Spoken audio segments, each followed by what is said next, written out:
തൃശൂരിൽ 2.5 kilo MDMA പിടികൂടി. കണ്ണൂർ സ്വദേശി ഫാസിലിനെ പോലീസ് അറസ്റ്റ് ചെയ്തു. MDMAയുടെ കേരളത്തിലെ പ്രധാന മൊത്തവിതരണക്കാരനാണ് പിടിയിലായ ഫാസിൽ. സൂരജ് സജി വിവരങ്ങളുമായി ചേരുന്നു. സൂരജ്, എങ്ങനെയാണ് ഇയാൾ പിടിയിലായത്? ശ്രീലക്ഷ്മി, കേരളത്തിലെ തന്നെ ഏറ്റവും വലിയ MDMA വേട്ടയാണ് തൃശ്ശൂരിൽ ഉണ്ടായിരിക്കുന്നത്.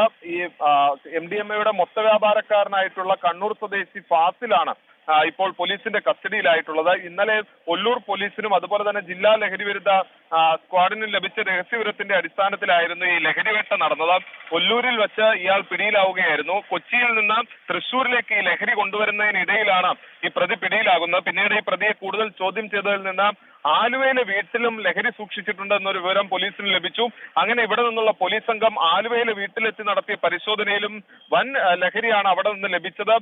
തുടർന്നാണ് ഈ 2.5 കിലോ MDMA എന്ന നിലയിലേക്ക് എത്തിയിരിക്കുന്നത്. പക്ഷേ ഇതിന്റെ തൂക്കം ഇനിയും ഉയർന്നേക്കും എന്നുള്ളതാണ് പോലീസിൽ നിന്ന് നമുക്ക് ലഭിക്കുന്ന വിവരം. എന്തായാലും ഇത് വിശദീകരിക്കുന്നതിന് വേണ്ടി സിറ്റി പോലീസ് കമ്മീഷണർ വൈകുന്നേരം മാധ്യമങ്ങളെ കാണുകയും ചെയ്യുന്നുണ്ട്. അതിന് മാത്രമായിരിക്കും ഇതിന്റെ അന്തിമ വിവരം ലഭ്യമാകുക. എന്തായാലും 2.5 കിലോയിലധികം വരുന്ന MDMA ആണ് പിടിച്ചെടുത്തിരിക്കുന്നത്. കേരളത്തിലെ മൊത്ത വ്യാപാരിയാണ് ഇപ്പോൾ പിടിയിലായിരിക്കുന്നത്.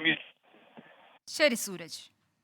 ലോകത്തെവിടെയായാലും ഏത് സമയത്തും 24 വാർത്തകളും ഓഗ്മെന്റഡ് റിയാലിറ്റി പാക്കേജുകളും എക്സ്പ്ലെയിനറുകളും വിശദമായി കാണാൻ ഞങ്ങളുടെ യൂട്യൂബ് ചാനൽ നിങ്ങൾക്ക് സബ്സ്ക്രൈബ് ചെയ്യാം.